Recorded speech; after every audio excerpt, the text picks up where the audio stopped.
Welcome to bird media. నేను మీ పవన్ కృష్ణమూర్తి. కొణిదెల నాగేంద్రబాబు గారికి ఆంధ్రప్రదేశ్ ప్రభుత్వం గ్రీన్ కమిటీ చైర్మన్గా పదవినిచ్చి క్యాబినెట్ హోదా కల్పించింది. సో దీంతో ఇక్కడ మాట్లాడితే జనసేన వాళ్ళు ఏమైనా ప్రశ్నించవచ్చు, కూటమిలో ఉండి అదేంటి సార్ ముఖ్యమంత్రి గారు మీరు గతంలో లెటర్ హెడ్ కూడా రిలీజ్ చేశారు కదా, లెటర్ హెడ్ రిలీజ్ చేసి మంత్రి పదవి కూడా ఇస్తా ఉన్నారు, అదేంటి మీరు ఇప్పుడు క్యాబినెట్ హోదాతో సరిపెట్టేశారు, ఇది కాదు కదా సార్ అని చెప్పి జనసేన వాళ్ళు ప్రశ్నిస్తే అర్థం ఉంది, కూటమిలో వాళ్ళు మాట్లాడుకుంటారని. అసెంబ్లీ గేటు కూడా ముట్టుకోనటువంటి వైసీపీ వాళ్ళకి నాగబాబు పదవితోటి ఏంటో నాకు అర్థం కావట్లా. ఆయనకి మంత్రి పదవి రాలేదు అని వీళ్ళు ఎందుకు బాధపడిపోతున్నారో తెలియనటువంటి పరిస్థితి. అంటే బేసిక్గా పవన్ కళ్యాణ్ని ఎలాగైనా టార్గెట్ చేయాలి అనేటువంటి ఉద్దేశంతో ఇవన్నీ చేస్తున్నారా? ఎందుకంటే వీళ్ళు చేసే పనులన్నీ డైరెక్ట్గా తెలుగుదేశం పార్టీని టార్గెట్ చేయడం ఇది ఏం లేదు. ఎది చూసినా సరే జనసేనకి టీడీపీకి తంపులు పెట్టాలనేటువంటి ఒక ఆలోచనే తప్ప ఇంకొకటి కానే కాదు. ఇన్ఫ్యాక్ట్ చిరంజీవి గారి బర్త్డే పార్టీ కూడా వేడుకలు కొడాలి నాని కేక్ కట్ చేసి అనుచరులందరినీ పక్కన పెట్టుకుని జై చిరంజీవ అని అర్పించినటువంటి వీడియోలు కూడా సోషల్ మీడియాలో చక్కర్లు కొడుతున్నాయి. పొద్దున్న లేస్తే పవన్ కళ్యాణ్ మీద పడి ఏడుస్తాడు, ఆయన్ని టార్గెట్ చేస్తాడు. కానీ సాయంత్రానికి వచ్చేసరికి చిరంజీవి గారిని తీసుకొచ్చి ఇందులో ఏ రకమైనటువంటి రాజకీయం అంటే వాడకం అలాంటిది అంటున్నారు అనమాట. సరే, what ever it may be, అది పక్కన పెడితే చరిత్రను మర్చిపోయినట్టున్నారు. క్యాబినెట్ హోదా అనేటువంటి దానికి సజ్జల రామకృష్ణారెడ్డి ఎవరు? కనీసం ఎమ్మెల్సీ కాదు, ఓ సలహాదారు పదవి పడేశారు. ఇలా వరుసగా చెప్పుకుంటూ పోతే ఆ రోజుల్లో మరి మన లిస్ట్ ఆఫ్ ప్రిఫరెన్షియల్ క్యాండిడేట్స్ అని చెప్పి ఒకటి పెట్టుకున్నారు కదా, ఎవరెవరికి ఇవ్వాలి, అదే హైలీ రెస్పెక్టెడ్. ఆ లిస్ట్ ఒక 768, ఇఫ్ ఐఎమ్ నాట్ రాంగ్, 768 పదవులు వరుసగా ఎవరెవరికి ఇచ్చారు, ఏంటి అందులో క్యాబినెట్ ఎంతమందికి ఇచ్చారు అనేది ఉందిగా. ఏకంగా 5గురికి ఇచ్చారు క్యాబినెట్ హోదా, డిప్యూటీ సీఎం హోదా కూడా. పవన్ కళ్యాణ్ డిప్యూటీ సీఎం అంటే రాజ్యాంగబద్ధ పదవి కాదు, అది ఇదని ఏడుస్తారు, వీళ్ళు 5గురికి ఇస్తారంటే అప్పుడు అన్యాయం చేసినట్టేనా? ఇవన్నీ నేనెందుకు, జనసేన నేతలే చెప్తున్నారు, ఒకసారి వీడియో చూడండి. హైదరాబాద్లో చీరల దుకాణం పెట్టుకుని చీరలు అమ్ముకుంటున్న దువ్వాడ శ్రీనివాస్, నీకోసం ఈ వీడియో. డిప్యూటీ సీఎం పదవి గురించి, డిప్యూటీ సీఎం హోదా గురించి అది రాజ్యాంగబద్ధం కాదు అని చెప్పి ఈ రోజు నువ్వు వచ్చి మాట్లాడుతున్నావే.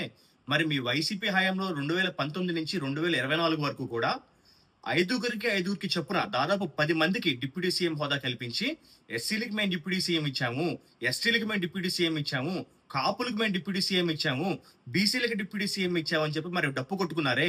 అంటే వీళ్ళందరినీ కూడా మీరు మోసం చేసినట్టేనా? ఈరోజు నువ్వు మాట్లాడుతున్నావు, నువ్వు మాట్లాడిన ప్రతి మాట కూడా అది హాస్యాస్పదంగా ఉంటుంది తప్ప ఏ ఒక్క వాల్యూ కూడా లేని మాటలు నువ్వు మాట్లాడతావు. నీకు కరెక్ట్ అయిన పద్ధతి ఏంటో తెలుసా? ఇన్స్టాగ్రామ్లో చీరల దుకాణంలో చీరలు ఎంత డిస్కౌంట్ ఇస్తున్నారు, ఇవి మాట్లాడితే మాత్రమే నీకు సూట్ అవుతాయి. కాబట్టి నీకు సూట్ కాని మాటలు దయచేసి నువ్వు మాట్లాడు.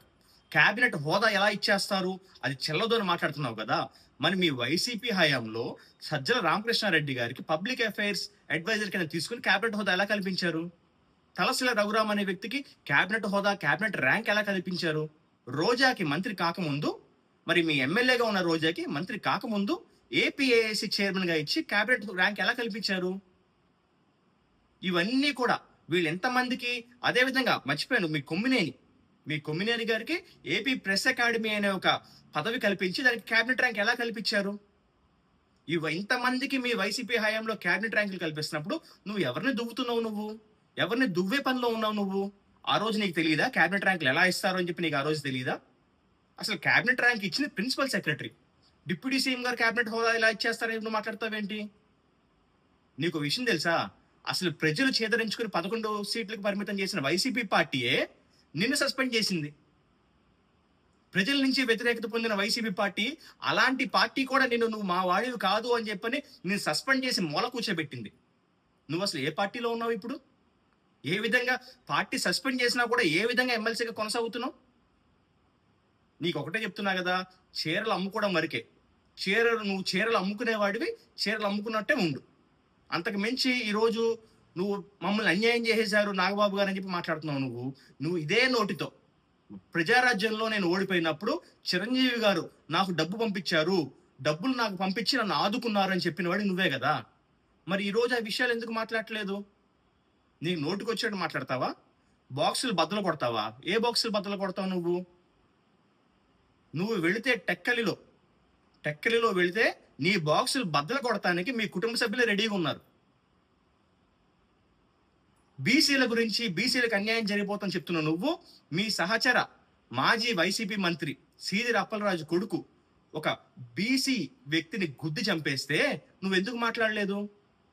మరి వాళ్ళు బీసీ సామాజిక వర్గానికి చెందిన వాళ్ళు కాదా? ఈ రోజు వచ్చి బీసీల గురించి మాట్లాడేస్తున్నావు.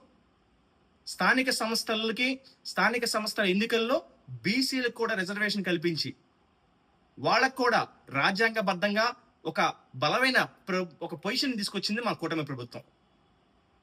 మరి మీరు అది ఎందుకు చేయలేకపోయారు?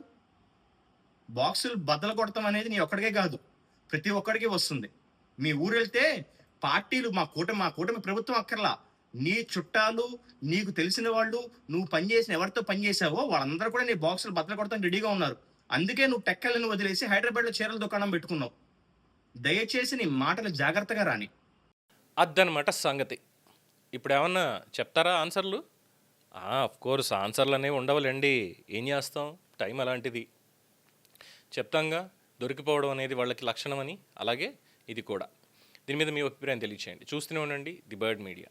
ఈ వీడియో మీకు నచ్చినట్లయితే లైక్ చేయండి, షేర్ చేయండి, సబ్స్క్రైబ్ చేయండి. మరిన్ని అప్డేట్ల కోసం మా వాట్సాప్ ఛానల్ను ఫాలో చేయండి.